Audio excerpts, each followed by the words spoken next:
6 on your side at 10 continues now. A leader for the American Red Cross in Idaho saw firsthand the devastation of the Camp Fire near Chico, California. As we told you, over Thanksgiving, the regional CEO for Idaho and Montana helped out right on the front lines. Our Anna Silver joins us live in studio with more on her experience in the 6 on Your Side update.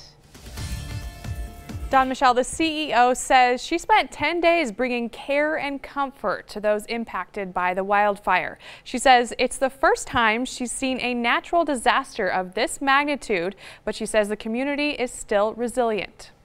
The Camp Fire has devastated the Chico area in Northern California. Aid groups from across the country have sent resources to help in the effort. That includes the American Red Cross. When I arrived, there were 1,000 people in our shelters and 1,000 people were missing at that time. Nicole Cyrak-Irwin is the regional CEO for the Idaho and Montana area. In Boise, we're no stranger to wildfire smoke, but I really couldn't even see the ground until about 5 feet before we landed. It was just so much smoke, and that was 2 hours away.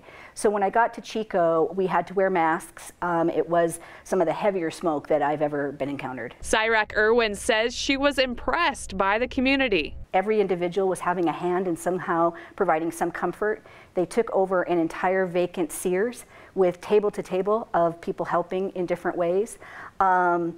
The residents that I had the pleasure of talking to, there were very scary stories of people really escaping with just minutes to spare. She says some of the highlights of her trip were spreading a little holiday cheer. On Thanksgiving Day, I had the pleasure of meeting a deaf man at one of our shelters, and years ago I learned American Sign Language, and so we got to play dominoes together and spend some time.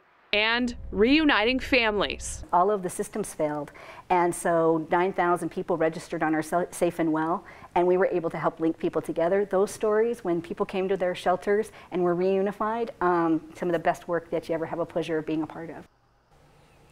Now, the CEO says she normally worked from 6 a.m. to midnight.